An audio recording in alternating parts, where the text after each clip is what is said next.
High school. It's such an exciting time, full of possibility. It's also a cringy time, full of uncertainty. It means many things to many people. And I want to tell you about the one I went to. Rome Free Academy, or R.F.A. A 4-year public high school, right smack dab in the middle of New York State.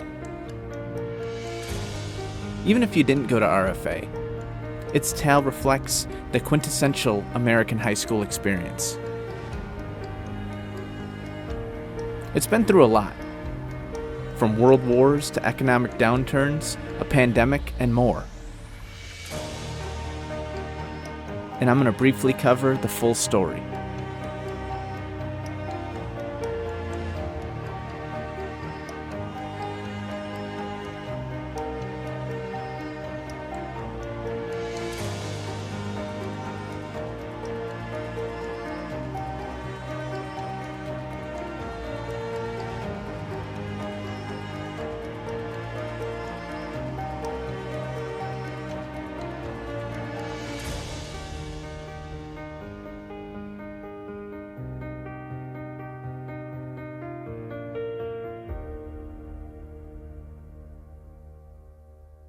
Like many other places in America, early education in Rome consisted of a bunch of one-room schoolhouses, providing the basics, like reading, writing, and arithmetic.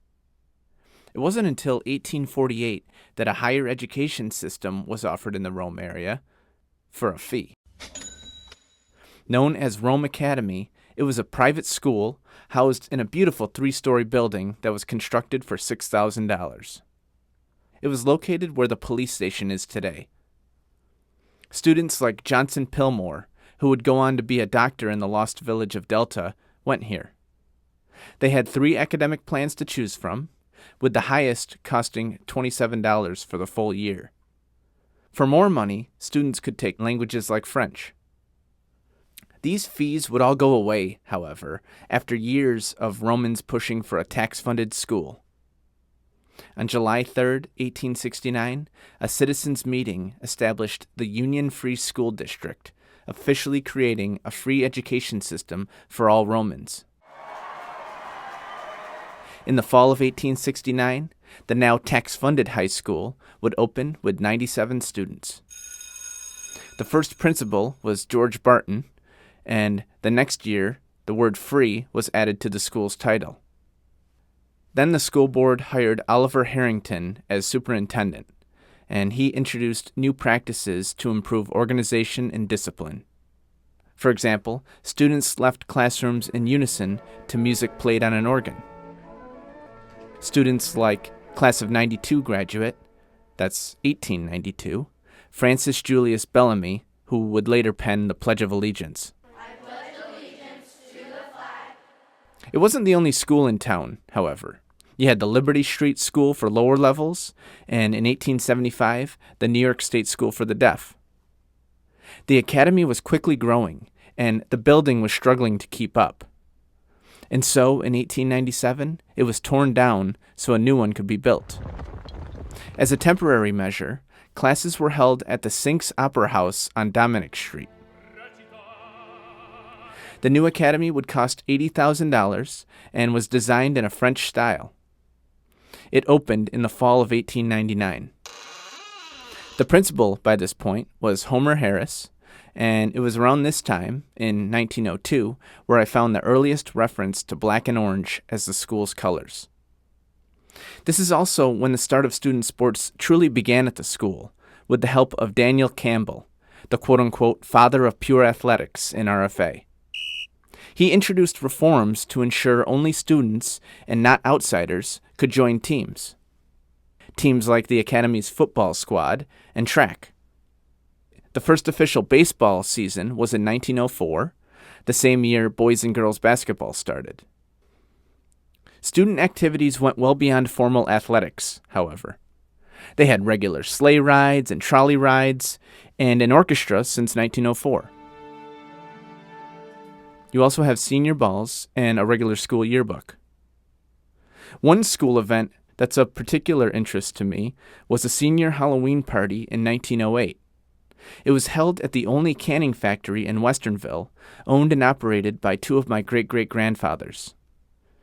One of the seniors was George J. Only, my great-grandfather.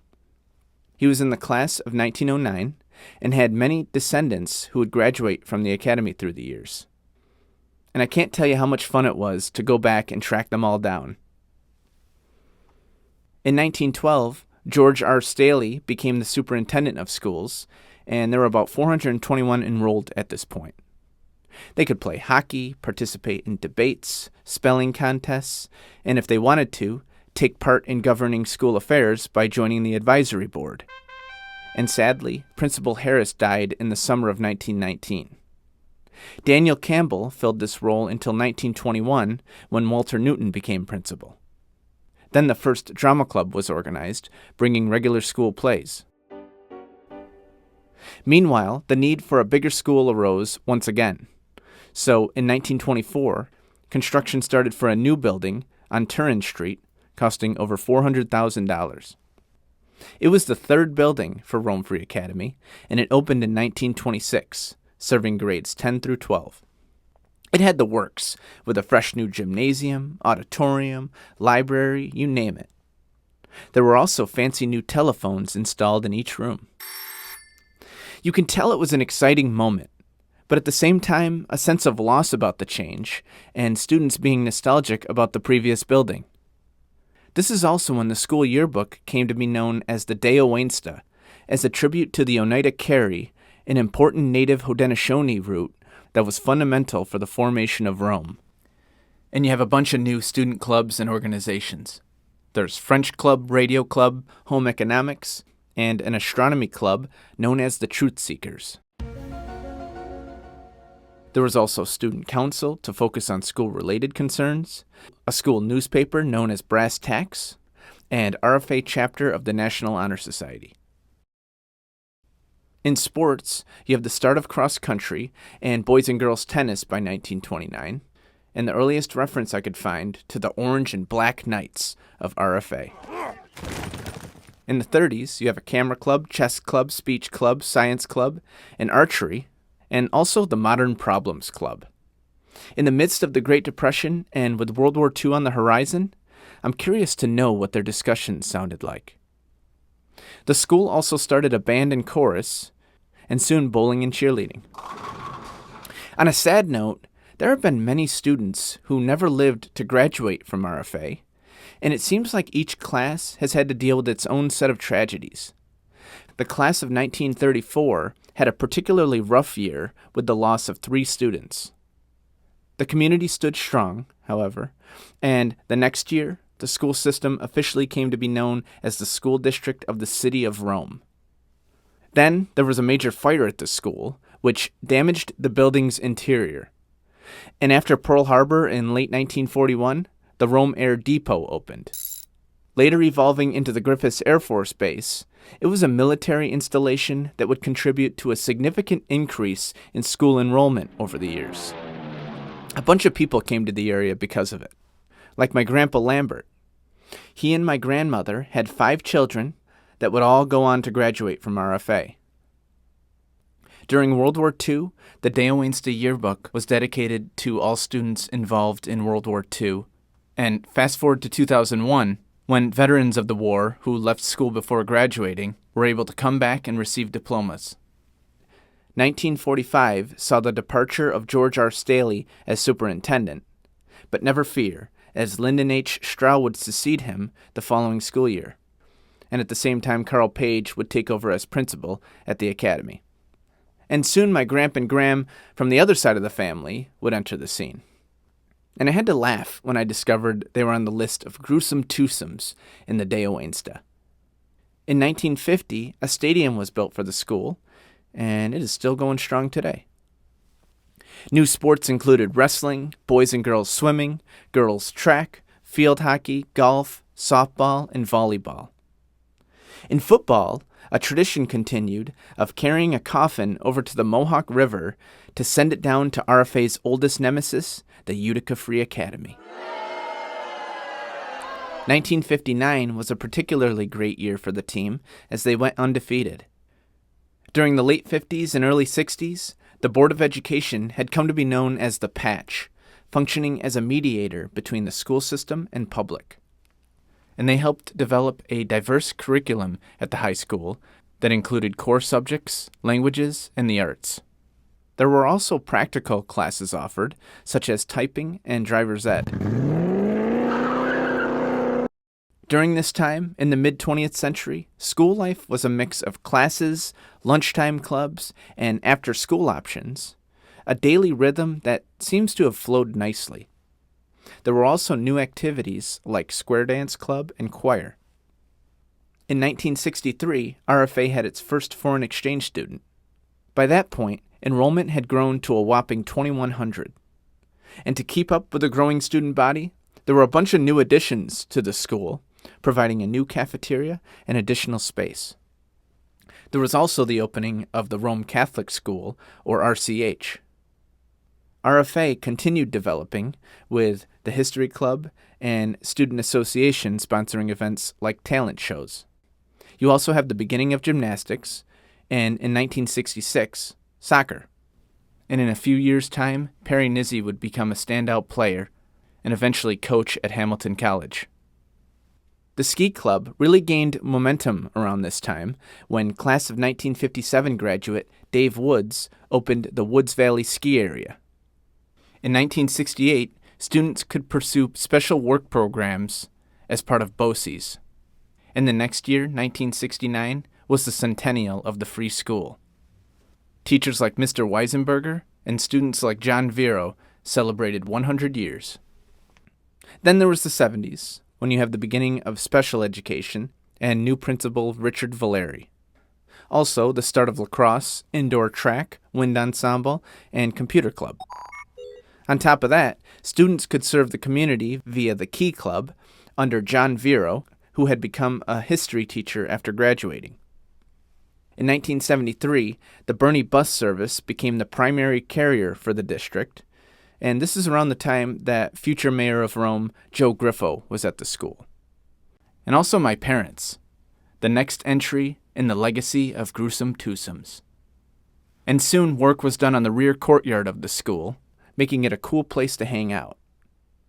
And for the first time, the Deo Wainsta of 1976 offered color pictures of the senior class. Then there was the start of the Night Times school newspaper and regular things like the school marching band performing at homecoming, Night Spot school store, and jazz band.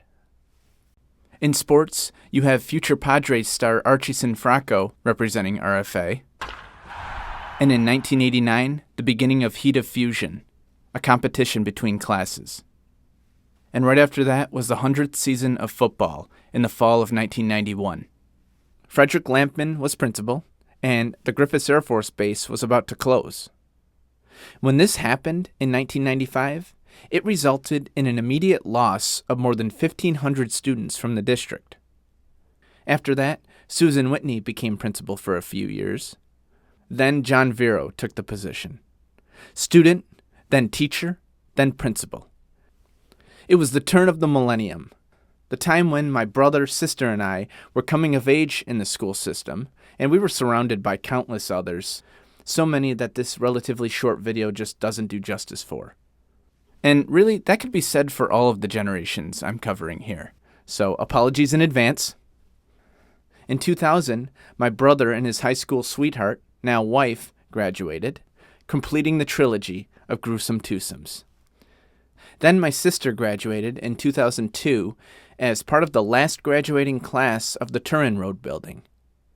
That's because they built a new school at the former Griffiths Air Force Base that opened in the fall of that year. Its price was over $45 million, and grade 9 was added to the student body. I was in 10th grade at the time, moving into 11th, and I had the interesting perspective of going to both the old and new buildings. It was an exciting moment, but at the same time, I remember feeling a sense of loss about the change and nostalgic about the previous building. Larry Rizzo was superintendent, and Susan Whitney returned as principal. Then I graduated in 2004, with dreams of becoming a history teacher. And come to think of it, I'm kind of living the dream right now. By this time, JROTC had been introduced, and in 2006, Mark Benson became principal. Seniors of that year were the first to complete all 4 years in the new school. And it was also the first year that the entire Day Owainsta was in color. Figure skating entered the sports scene, and in 2008, the Turin Road building was torn down. I was busy studying over at SUNY Geneseo, doing work in various social studies classrooms, and it was really fun to come back to the high school and shadow teachers like Mr. Dursey to see things from the other side of the desk. I spent the next year substitute teaching at R.F.A, and so I got one last glimpse of the school before moving away. In 2013, the last high school class of RCH graduated, and just recently the Catholic school closed for good. By 2019, there were 1,400 students enrolled at R.F.A, and it was the sesquicentennial, 150 years of free education. Peter Blake was superintendent, and Brian LeBaron principal.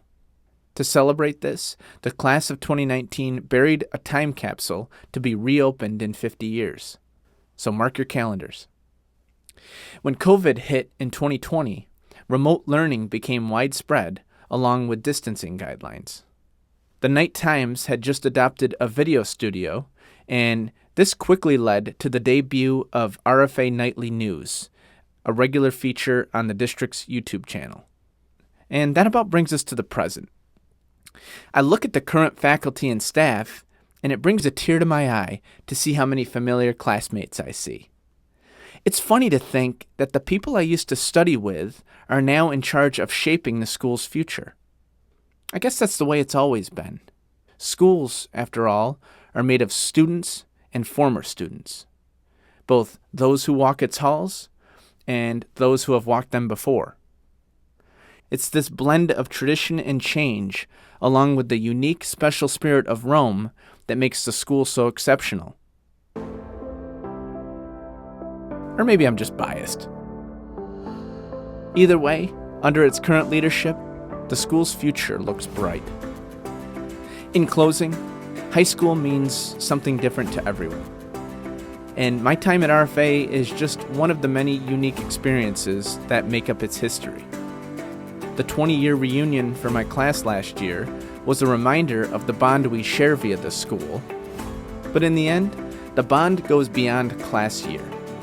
And even though I've moved away from Rome, I'll always consider myself a Black Knight. Have a good one.